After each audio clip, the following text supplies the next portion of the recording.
Hey guys, Besa Gordon here. Happy Thursday. Now look, I have not done a event that you should know about in a minute, so I wanted to come on here and do that today before I actually drop my interview with Miss Margaret Avery. If you guys don't know who Miss Margaret Avery is, child, that is who played Shug Avery in the original version of The Color Purple today, okay? So we're going to get into some things you guys can get into this week, plus that interview all today right here on Rewind with Besa.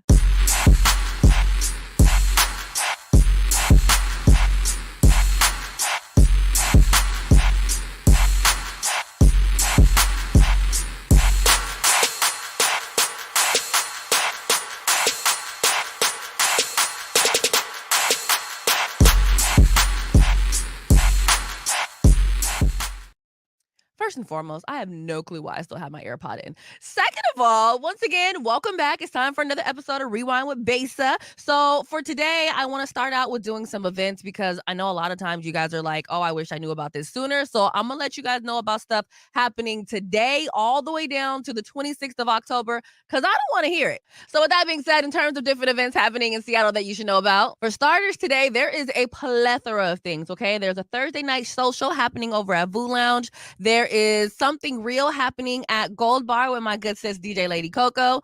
There's also a rooftop happy hour happening at Noir Lux Candles. And is this today too? No, this is tomorrow. Tomorrow, there's going to be a downtown Kent wine walk. Then on the 15th, there is a Shattering Stigma Through Knowledge. I want to say this is like a domestic violence event. You have a October 15th and 16th mischievous event. There's going to be a whole lot of local performers. And I want to say it's also a 2-day costume contest. Then on October 16th, you have the Black Trans Joy Party Seattle edition. And this is actually going to happen at the Southgate Roller Rink. Also happening this month, Chris Rock is coming to town. He's going to be here on the 18th through the 19th over at the Paramount. We also have Ace Hood coming to town. He will be at Nectar on October 26th.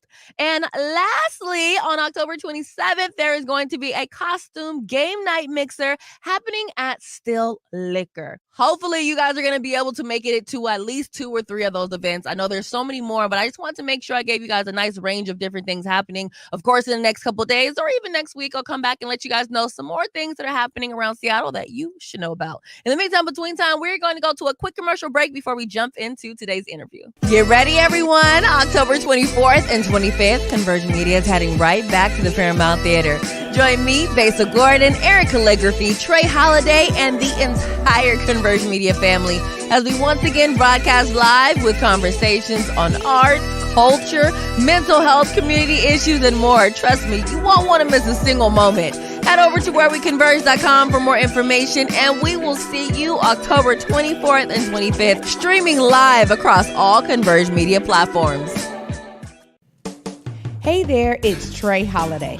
And of course, Besa and I had to take a trip back to Market Street Shoes to grab some items. They always know what to show us. And let me tell you, we both spent quality time to be sure we collected some amazing additions to our wardrobes. They have some of the most unique bags, shoes, and accessories. I mean, the whole shebang. It's always a good time when I get to shop with my girl Besa. Make sure you go check out Market Street Shoes, y'all, and you too can walk out with some dope gear.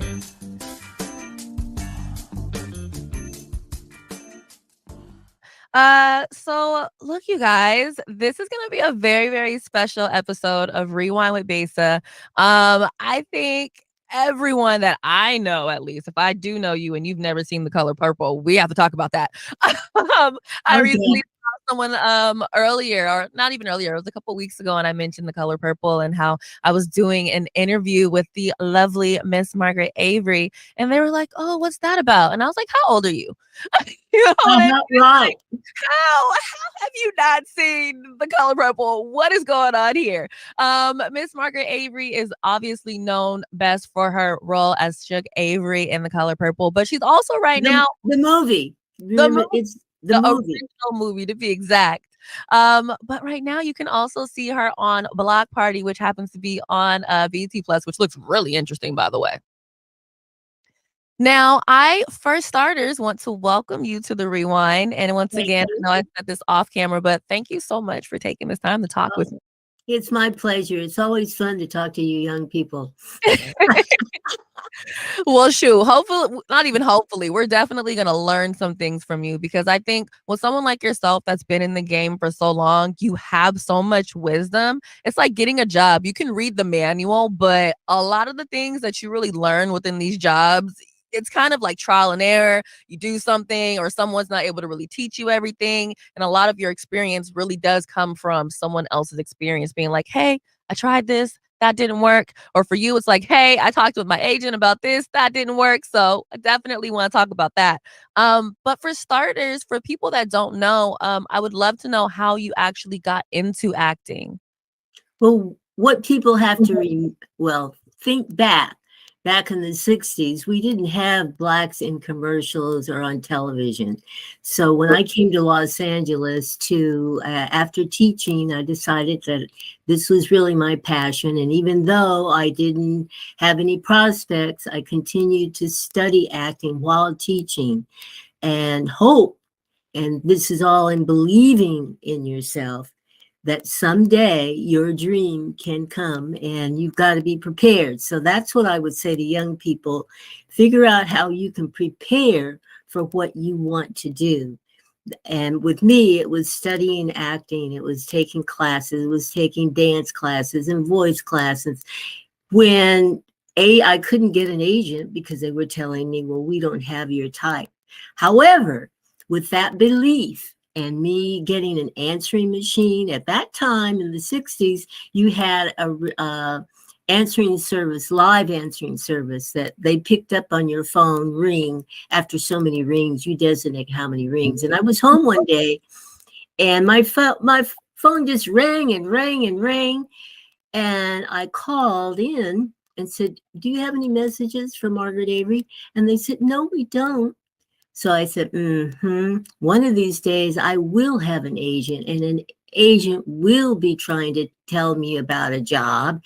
So I need to get myself an answering service. And at that time, an answering service was as big as your laptop, honey.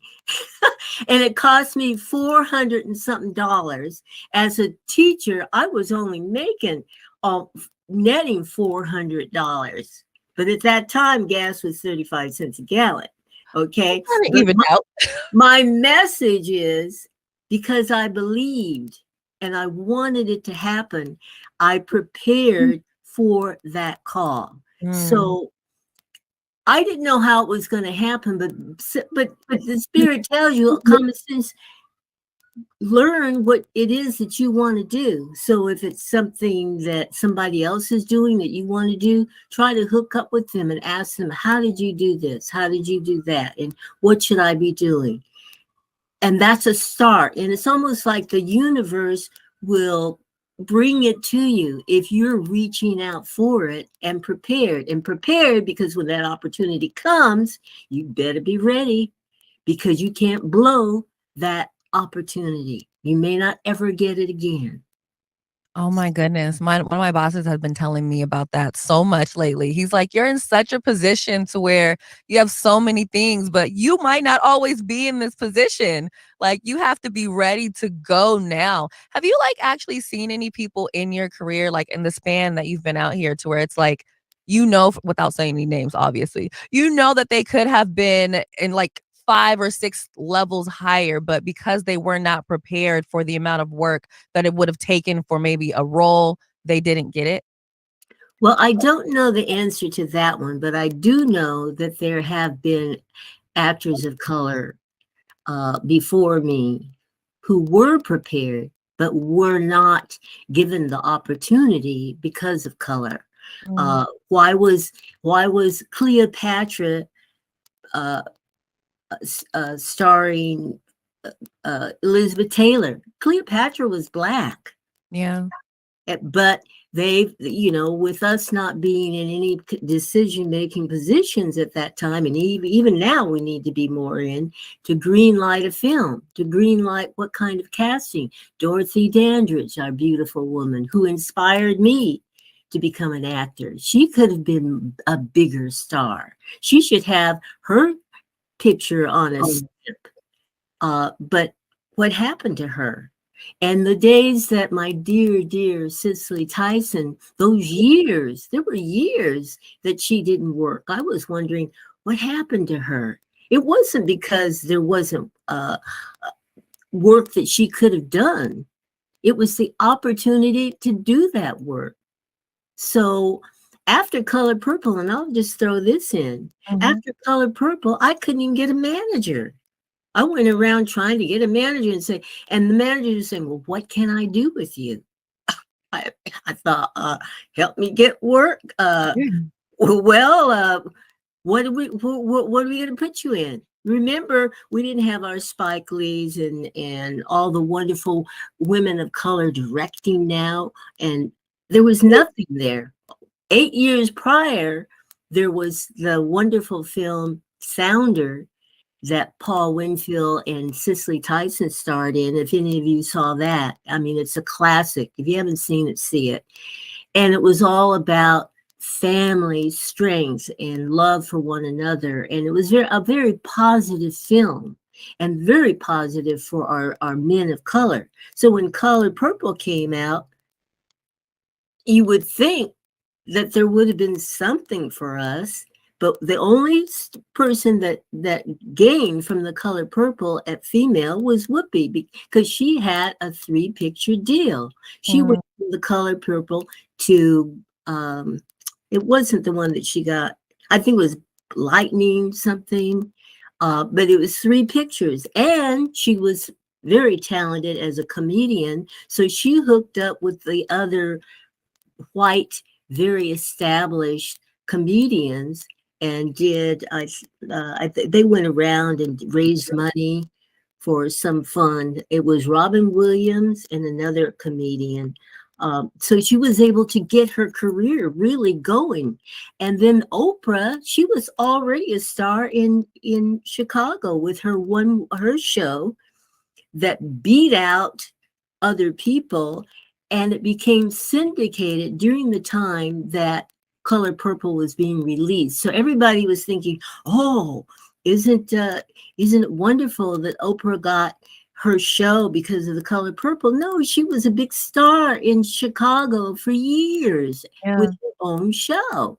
So I'm saying now what's so wonderful is that there is opportunity. There's opportunity out there. When you see our wonderful women of color directing and different, that just to be able to turn the channel off of a Black film that you don't like and turn to something else on Netflix and Hulu and all these others. Young people have a wonderful time now. The only thing, as I said before, we still don't have people in those green light positions of control in the studios to be able to green light this picture, because we have a lot of wonderful stories that never get green lighted. That makes a lot of sense. And, I forget what show it was recently, but someone was upset that it wasn't done by someone Black. Oh, I think it was Woman King. People were saying that they were upset about that one because it wasn't. Well, let me tell you this, Color Purple would never have been done if it wasn't for Steven Spielberg. He was the only director of all the studios that agreed to do that, because he was the only one that Quincy Jones, who pushed the film and was going around trying to sell the film, the idea, he couldn't get anybody but Steven Spielberg. There were no Blacks that had that kind of power that the studios would allow or to trust to do a film. So before they start complaining about the white person doing it, what you need to do is start trying to push, how can we get Blacks in those positions that greenlight that film? So that way it can actually come out once it's written. Absolutely. So that's another thing that I don't like about social media, because too many people have their own comments based on ignorance. And things that they've never experienced. Never experienced. They just feel like they can get in on the conversation. And it's just really painful to hear all the ignorance. Now, I'm curious, obviously you do a great job of doing your own makeup, but I've heard some stories about glam teams from back in the 60s and the 70s when it came to Black women getting their hair and makeup done. How does it feel now when you go get your hair done and your makeup done and you're on set? When I step into that makeup trailer and see my peoples, Lord have mercy, I just always smile, hallelujah. Because back in the day when they did let us be in film, and that's beside, and that's I'm talking about after the blaxploitation films that the young people don't know about probably. But once we started doing television, allowed to do television, I'd get in the makeup trailer, and if I didn't have my own makeup, tough titty. Because those women, here's how it works in California. I don't know how it is in other states, but in California, Black cosmetologists, they go to take the state exam, and they have to be able to do Caucasians. Mhm. Whereas Caucasians, when they take the exam, they don't have to do Blacks. So they don't know anything about our hair at that time. Wow. And so you had to do your own hair. I had to do my own makeup if I didn't want to look ashy. Because if you look at the older films, the studios used Ben Nye and Tuttle made the makeup, and they didn't make our color. Yeah. And those white makeup artists and hairdressers, they didn't even feel like they needed to learn. They knew we were coming on set, but Is it hair? would they like do the research? No, we're on our own. And I recently, within the last 2 years, worked a show that gave me that attitude. I walked on, it was a TV show. I won't say which one it was. I walked in the trailer, and they just looked at me like, really? And I said to them, feeling this injustice, I said, don't worry, ladies. I brought my own. I can do it. I don't think they felt insulted, but I understand now that very big TV show, now the Black producer on it has changed that. She has Black people working. And I said, hallelujah. That's what we have to do in this business. Bring our own. Bring somebody with you. When you make it, you bring somebody with you and teach them so that we can continue to work in this door that's open for us now. Because it'll close if we let it. They only let one person in. Like I said, after Color Purple, remember how they used to have, if you were a big star, you could have your name as you did a commercial. If you the commercial was showing, they would print your name out there. Mm-hmm. Honey, my commercial agent laughed at me when I said that. Can I have my name on the commercial? He just laughed. Now that was back in 86, 87. So there's a, oh yeah, like, nigga, please. That was his laugh.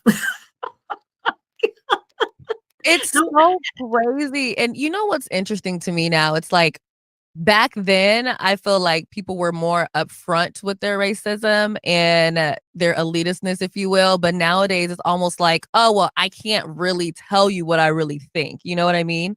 Well, I don't know. Because for me, I feel like since the former president was in office, all this racism and how they feel is just right out in the open. They're not even shameful with it. They're just blatant.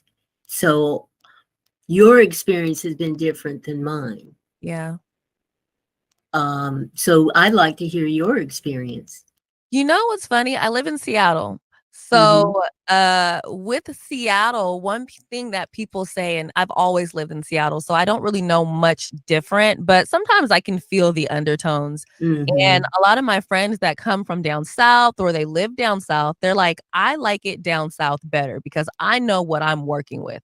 Here in Uh-huh. Seattle, they'll sometimes smile in your face, they'll act like they like you, when really, they're really only dealing with you because they sometimes need that Black person in the building, Uh-huh. or they're dealing with you because they can't get rid of you and there's someone else that's saying, "This person needs to stay here." So it's sometimes a lot of, like, tongue in cheek out here in Seattle to where they don't necessarily really tell you where they truly stand with you. You kinda Mhm. have to, like, read in between the lines and kinda just feel it out, or just automatically know, like, "Okay, I'm Black. I might have a little bit of a bigger personality than everyone." And it gets to a point to where you have to stop kinda dumbing yourself down and just be like, "This is what it's going to be." And it took me a minute to get to that point to where I was like, "I'm gonna stop acting like I am just a shell of myself, and you guys are just gonna have to take me for what I am." But in those moments, you sometimes kinda can feel that Yeah. tension of, like, And as our former first lady said, when they go low, you go high. And I remember someone told me once, I was working with the school district here, and there was one of the supervisors that was really, really mean to me. And to the point that I went to my car and actually cried. I mean, I couldn't figure out why was she so mean. And so one of my coworkers, who was also a supervisor or became a supervisor, she says, continue to be yourself and be nice, be cordial, but you know where she's coming from and use that as your strength. Knowing, because knowing is power. yeah, Knowledge is always power, and you can use it in a way that benefits you for your highest good. You don't want to get all, like you said, the angry woman, because you'll never win that way. Go along with it without losing your dignity. I'm not mhm, saying don't be kissing no behind to get along with anybody, but just be be what God would want you to be. Uh Without taking too many slaps, because I don't believe in turning the other cheek. yeah, no, at some point, you have to put your foot down and be like, "So what you are gonna do is respect me, though. Like, we're not gonna sit Absolutely. here and think that I'm someone's doormat. Like, we are Right, right, here to have right. a I mean, respectful that you conversation." can't even do that with a man. I mean, hey, don't be no doormat. Okay. Um, Question, all with everything that's going on these days, how do you keep your peace? How do I keep my what? Your peace. Like, how do you, like, find that happy place for yourself? Oh my goodness. Now that is a challenge, because years ago back in the 70s, transcendental meditation was very popular, and I learned how to do that. And what you did was you meditated 20 minutes in the morning before starting your day, and 20 minutes in the evening before going to bed. And I got out of that. I think that meditation is very important. Um, and I'm challenged now. I'm not going to be no hypocrite, because I find myself even now as a caregiver not taking care of myself. And Mhm. women, we are naturally caregivers. Yeah. So to even schedule soaking in the tub for 20 minutes, have taking your time to do that, I know it's challenging. You almost have to like schedule it and just make yourself. It's almost like losing weight, just making yourself. You can do this. Just put the clothes on, get the shoes on, and walk out the door and don't think about it. But right now, it's like I'm dealing with a lot of changes in my life. And one thing I have to do is get my exercise in, because my metabolism isn't the same as it used to be. I'm not used to not being able to eat whatever I want, whenever I want. Yeah. Uh, you just can't as you get older. And my discipline is down the tubes. I really have to focus on saying, okay, Margaret, because the hardest part of exercise, and I'm sure all of you who hear this, is doing it. Yeah. Just just doing it. And I feel so much better when I have. And it's not like it has to be a long time. If you could just do 20 minutes, Yeah. being consistent with it, that's the challenge. being consistent, because you can't make up for lost time. You That just part. have to get back to doing it.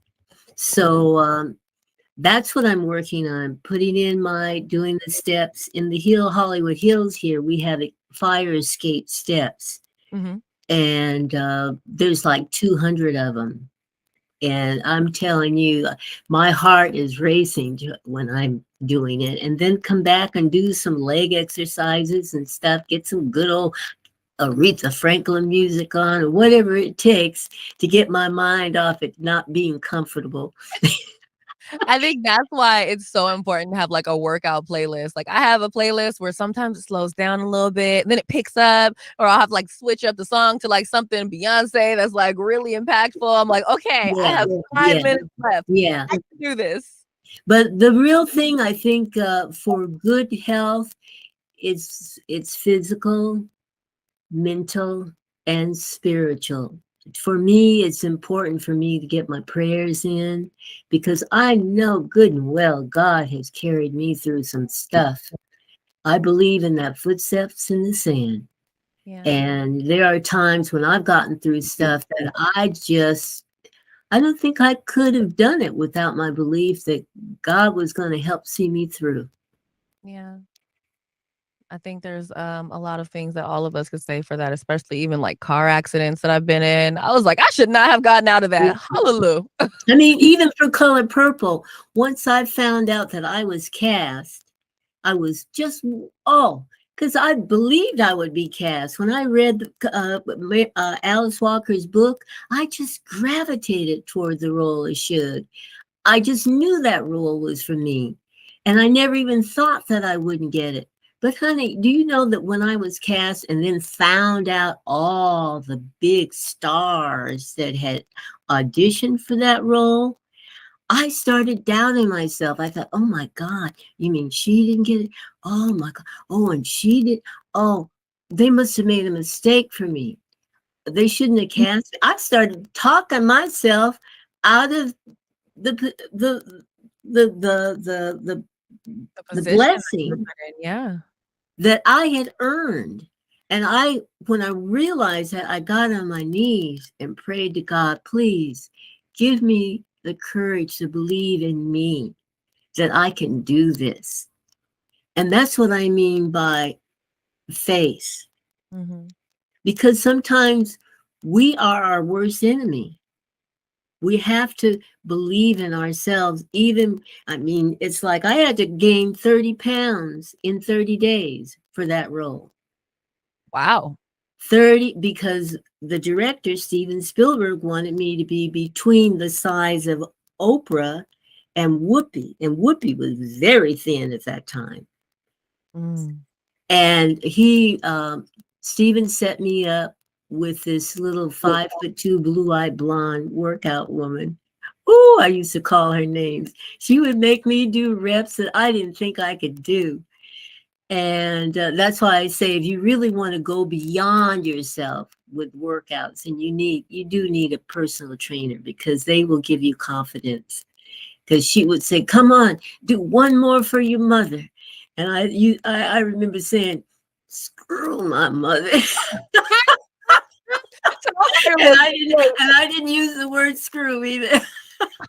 But I did that one more rep that was killing my arms. But when I saw that, the first scene that we shot was the juke joint scene. And if any of you ever see the film, I'm in a dress that my arms are exposed, that red dress, and Steven allowed us to see dailies. A lot of directors don't.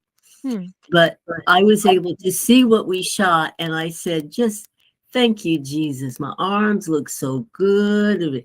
And I had the little pooch in my stomach that the female singers had at that time in the 1920s. Mm-hmm. And I said, just thank you, Jesus. Thank you, Jesus. Because I didn't really gain the weight. The scales didn't tip until it was like a week and a half. Oh, wow. Before the film started shooting. So all the stuff that I ate to gain weight then, which was good food, I try to stay away from now. And it was avocados and whole wheat bread and good stuff. But how I treated myself, I have to tell everybody I did get enjoy that time, because I would set my clock at 2 o'clock in the morning, and I would eat myself a whole pint of Haagen-Dazs of vanilla ice cream. Lord have mercy. Wish I could do it now. Because you're like, well, I'm just gonna burn it off later on anyways. I'll never have the privilege of having to gain weight. So let me do it. So, question. A lot of people talk about method acting. How do you not lose yourself in these roles? Well, I don't know that I can not lose myself, because acting is being the character. And I'll tell you why that is important to me. I started out on stage, and on stage, now nobody's there to say cut when you make a mistake, or nobody's there to cover you when an actor on the stage jumps to the third act in lines and you're really in the second act. You gotta bring that actor back in character to where we actually are. Mm. I remember doing a play in Shreveport, Louisiana. Remember The Wedding? That's what it was. And the little actress who was fabulous, what was her name? She was like a little young Meryl Streep. I've been watching for her, and I know she's going to be a wonderful actress, is a wonderful actress. But she was whispering to me. She said, the character's name was Honey, and he was my younger brother. She whispered to me, "Honey's not here," between her lines. And I looked around. The actor, Honey, was supposed to be on stage about to speak. And when she told me that, oh my God, I don't know how I did it, but I just went into this monologue, talking to her, making up a conversation to her, bawling her out about something she did. Then I went upstairs, told her to come on upstairs, da da da da. And then the actor in me, Margaret Avery, said, God, if I have her upstairs, the blocking's going to be horrible when he comes back on stage. So I'm still making up this dialogue, and we go back down the stairs, and finally the actor shows up. Somebody, I understand later, went backstage somewhere in another room. He was going over his lines or something. I don't know. Lost track of time. Yeah. And so he got on stage, and my line was, "Honey, I'm so glad to see you." When I saw him, I said, "Honey, I'm so glad to see you." In that moment, you really were like, no, seriously, where were you? I wanted to say, MF, where have you been? God damn it. Oh, sorry. But the point is that I'm trying to make is that when you learn that character and learn the procedure in how to believe that character is you, when something happens on stage, you somehow the dialogue comes out of you as that character. Yeah. And that comes from studying. Yeah. And if you notice, all the wonderful people out there today in film are from stage. Viola Davis, Angela Bassett, Lawrence Green, everybody, anybody you can see that's notable now, it's their stage background. It's not accident that they go from project to project and be brilliant in them. I understand Viola Davis now is wonderful in this new film that's come out. Yeah. But that's because she knows how to go into character and sustain that character. And she's not personality acting. Gotcha.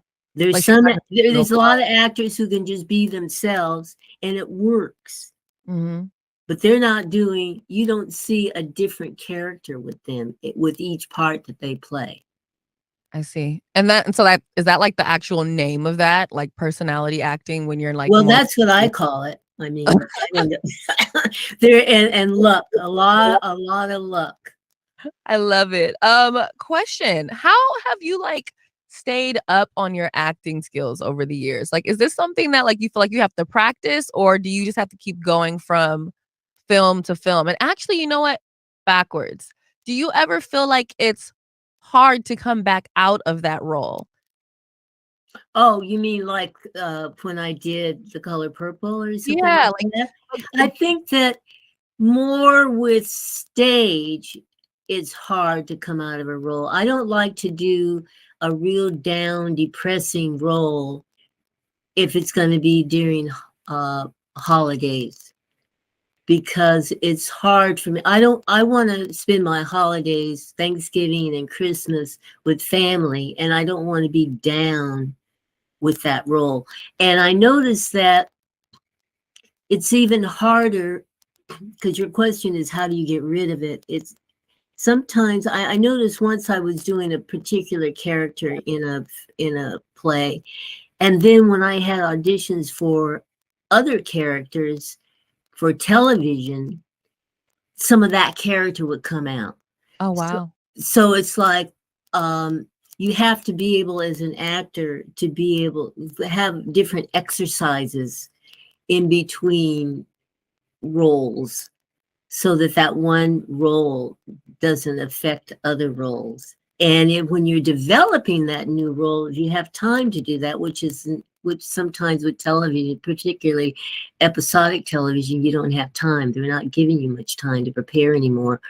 But by being able to do other interpretations of a scene, Mhm. stay on top of that, because I'm finding that a lot of times I'll prepare for television now, and episodic, and sometimes even these little independent films. I have very little to work on to prepare for the character. They only give you a scene. You don't, Mm. everybody's scared now. They don't send you the script anymore unless you're on the A list. Oh Uh, wow. they don't send you the script because they're afraid somebody's going to steal their script. So you just have the scene. And it's difficult for me because the way I learn to act is you can develop a character by, when you read that script, what other people are saying about your character, Mhm. and you you can build by reading different scenes, but what would my feeling be as that character about that scene, a lot of stuff. And so the more, right now, the way casting is done for television, the more ways that you can read a scene, interpret how you deliver a scene, I think is a real advantage. Because I've found a couple of times I've gotten locked in to how I felt the scene should be.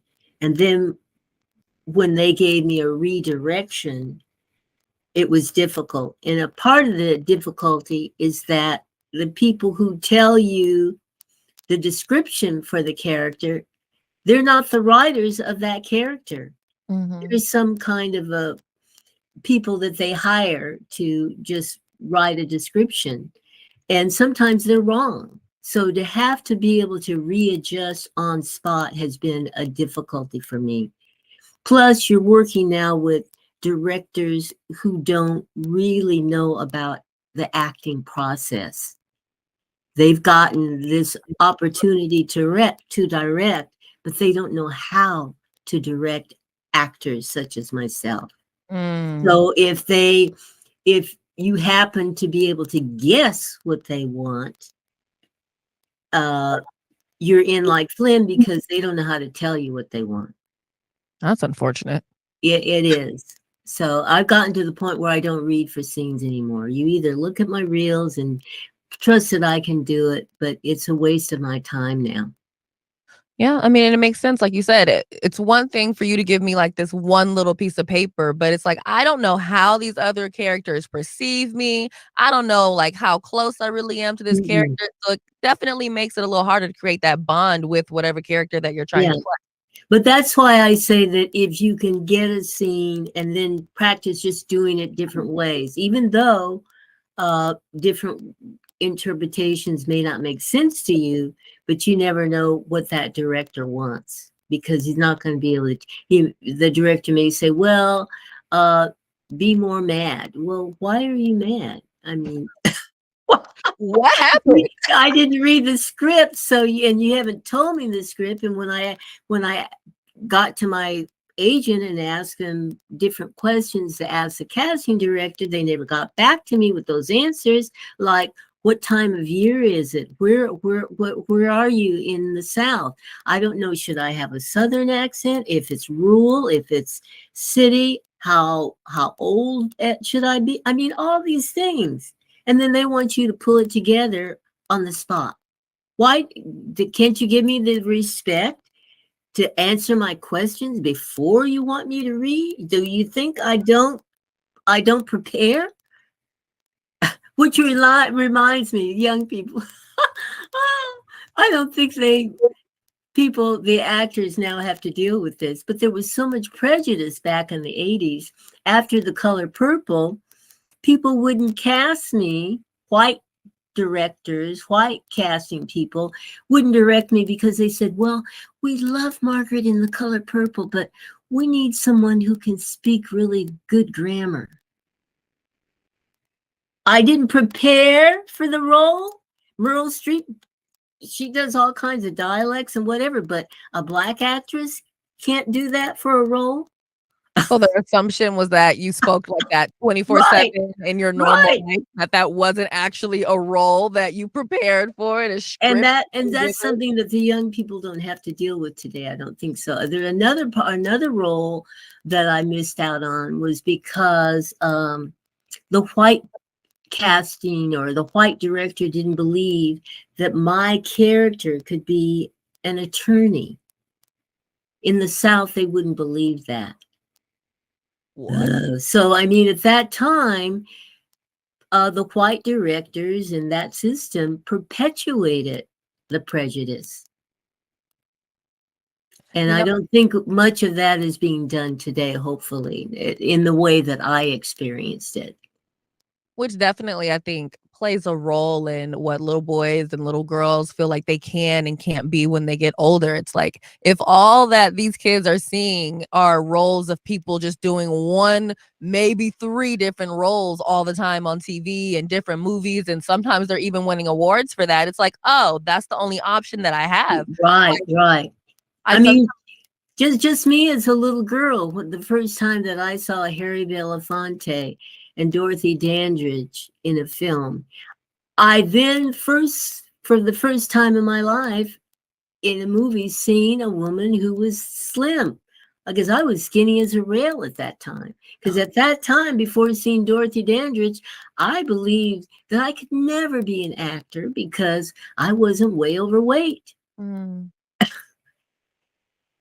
So, yeah. I mean, images are important, which means also brings me back to The Color Purple, why it was, not accepted by Black men, and we can get into that another time if you like.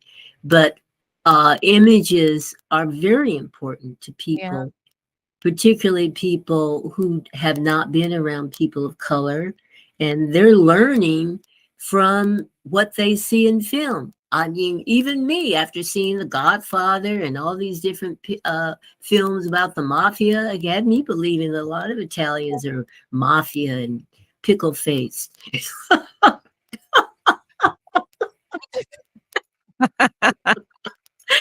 And all they eat is spaghetti. I mean, anytime you see the Italians in the film eating, it's always spaghetti. And then And if I you don't know have that's anybody not to hear true. you, how do you know? I mean, I know that can't be true, but that's what's projected. Yeah. That makes sense.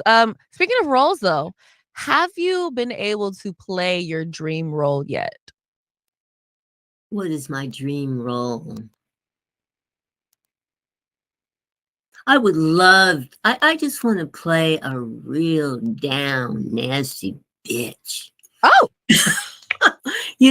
I want to play somebody with a lot of chutzpah. I always get cast as a nice person, and I love comedy. If I could just do more comedy, which Block Party gave me the opportunity to do. And recently I worked with the lovely Robin uh, Givens. She cast me in a small role with comedy.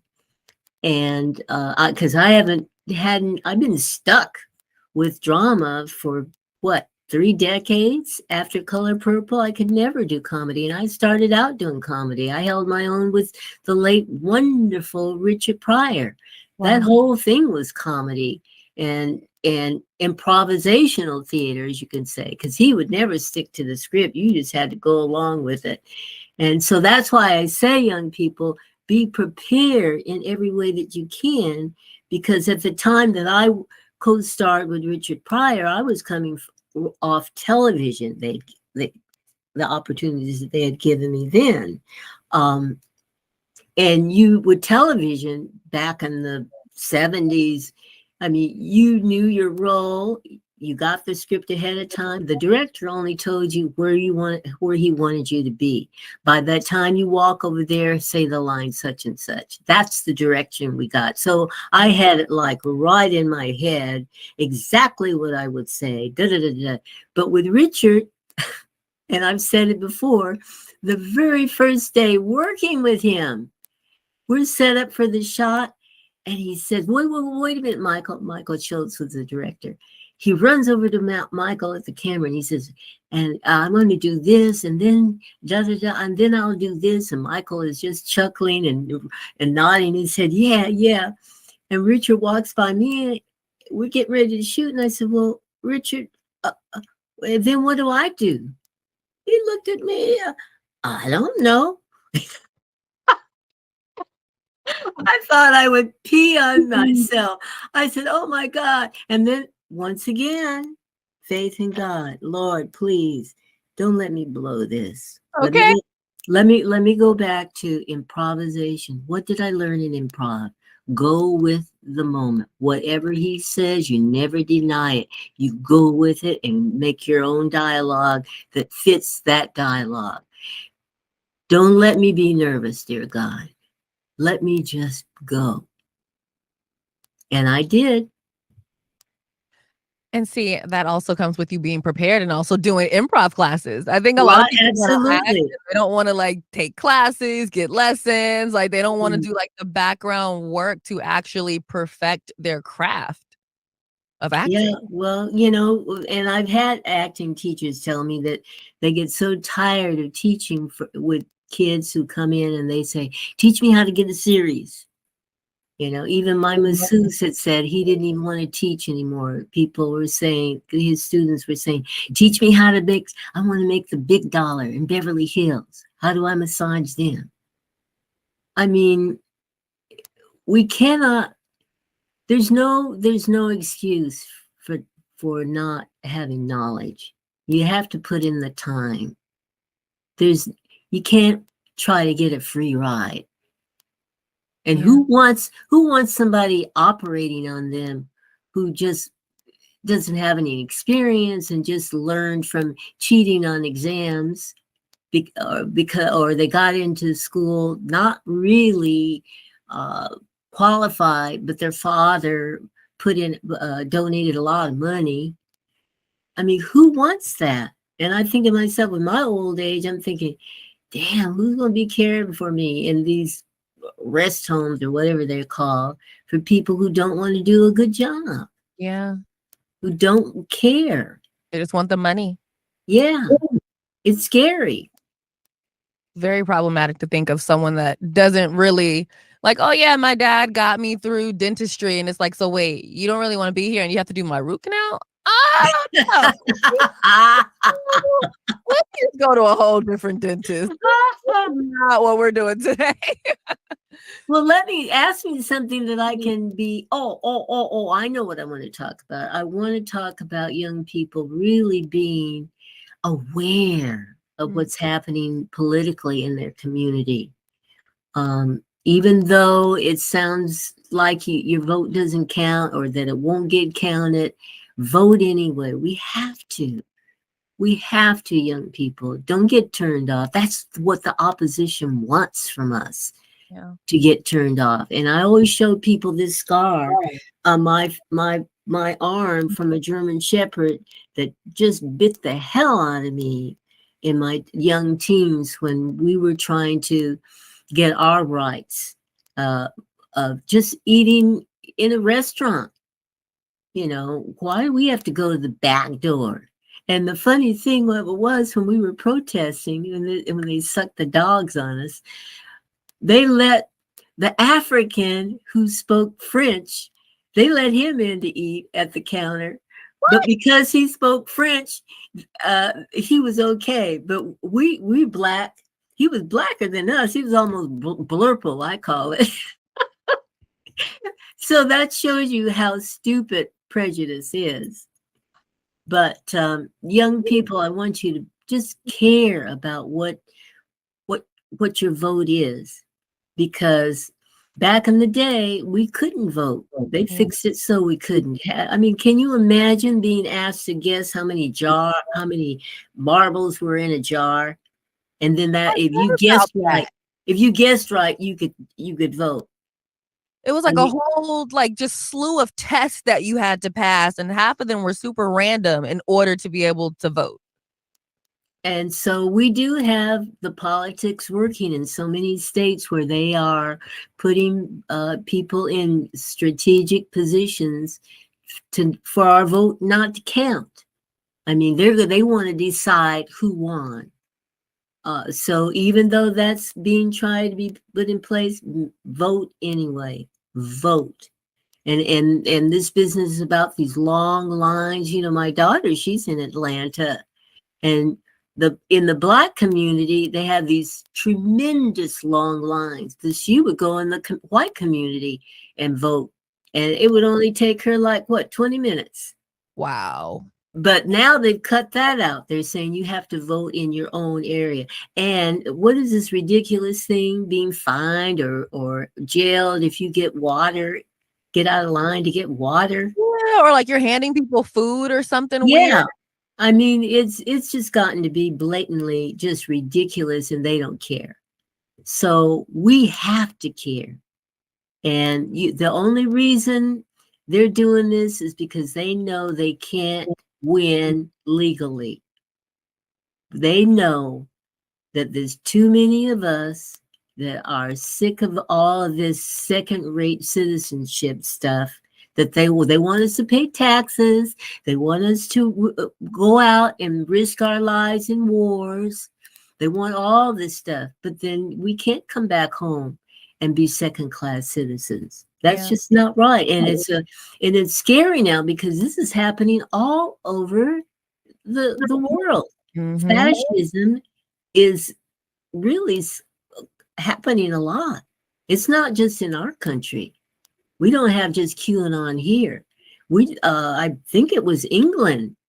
Who was it that just elected a fascist president? Crazy. If we get Trump people in, honey, we're going to be hanging from trees again and nobody caring. Yeah. And, I always tell people when it comes to voting, they have to vote in more than just the presidential election. Oh, Lord I look at my local election, I'll be like, wait, you're trying to... You know what I mean? And then people right. about things that are changing or not happening within their cities and within their states. And it's like, you literally only voted for president. You didn't vote for Senate. You didn't even vote for, your area representative. And that's why things are just so messed up around you, because nobody is even taking that time to vote on local elections. Because the chief needs Indians working with him. The Indians are in those elections that you're talking about. Who's going to support the president, the Senate, and who's going to Congress? Yeah. Who's your Secretary of State? It's not going to like say that we're deciding who won the election. We ain't counting. It doesn't matter that the most votes won. We're deciding. And that's what young people have to understand. When I was in Atlanta, and I'll name the hotel, this was about 4 or 5 years ago. I was there for a fundraiser. Well, maybe I better not. I might get sued. But you never know these days. People are real sue happy. Yeah. But I was at a very prominent hotel that in Atlanta, downtown, that holds conferences and all of that, hundreds of people. And I couldn't get CNN. I could not get CNN. It was only Fox News. And CNN is based there in Atlanta. Huh. Now, so, and then when I take Uber, even now, all you hear is the extreme right on the radio. So if you are in an area where you cannot get different perspectives of what's going on, or a different perspective of the interpretation of news, and you hear the same thing over and over and over again, getting brainwashed, you start to believe what you hear. Mm-hmm. So you got to know who owns that station and where do they stand, because even if the people who are projecting all these things, it doesn't mean that that's their belief, but that's what they have to go along with, because that's what their boss says. And that's what a lot of people don't realize about media sometimes, when people are like, oh, why is this channel like this? Or why are they only talking about that? And it's like, sometimes it's not the news anchor or the radio host. It's like, sometimes you're really being told to be neutral. Other times, Mhm. like, you're being told that you have to be far left or far right, and like, even with me, it's like there was a point where I was told, do not go left, do not go right, just state the facts and stay Right. right down the middle. So that way we're not offending anybody. And it's like, with me, I typically would be like, oh, well, this is my thought about this. But my bosses were Yeah. like, we're not doing that. This is Seattle. Like, people are real sensitive around here. We need to stay right down the middle. Well, I must say that on my Instagram, which I have to say I've been very naughty. I don't really keep up with it anymore, but I try to remain neutral. I'm encouraging people, do your voting, or I try to make people aware of, all right, we got a woman of color on our Supreme Justice, those kind of things. But you could probably figure that I'm a Democrat. Yeah. Yeah. Let me ask you this, before I get ready to let you go here. What does did I ask you what self-love looks and feels like to you? Self-love. Ah, what does it look like? I think when you're willing, to be a little selfish and take time out for yourself. And for me, it's hard to do. But it's okay to be a little selfish, because whatever you're doing for somebody else and not doing for yourself, when you're gone, you can't do it then. That part. Right? So take care of yourself.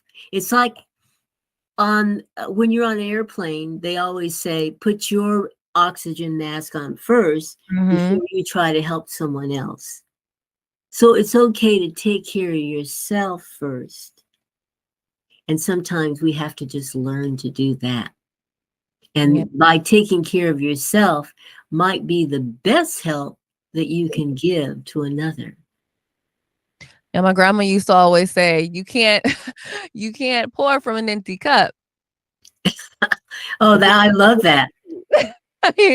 Yeah, you got to take time to rejuvenate yourself, be it spiritually, physically, mentally, whatever, because we're in a society and in families, we give so much. And even in the universe, there's so much negativity that we're taking in without us even knowing.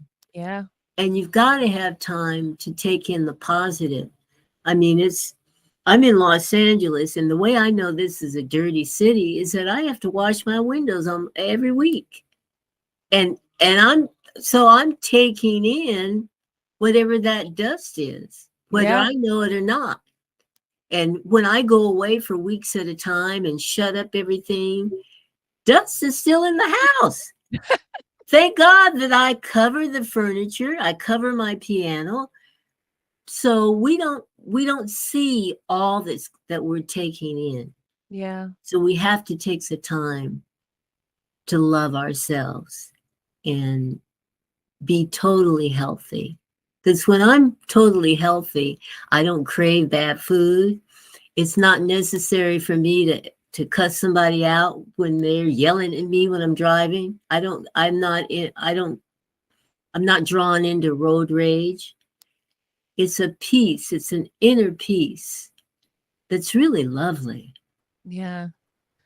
I always love it when someone has a road rage moment. Like, I live downtown Seattle, so I don't drive. I just take Ubers everywhere. And every once in a while, I'll hear like a car honking behind us, and then they'll like just zoom by, and I'm like, well, someone's in a rush. And then they get stuck at the red light. Right. Where are you going? Now you look crazy. You got all upset. You got yourself all riled up, and you still had to sit at this red light with me. And what did they do? Cut in front of you and put their brakes on to stop. Mm-hmm. Endangering you. Our cars. Mm-hmm. For no reason.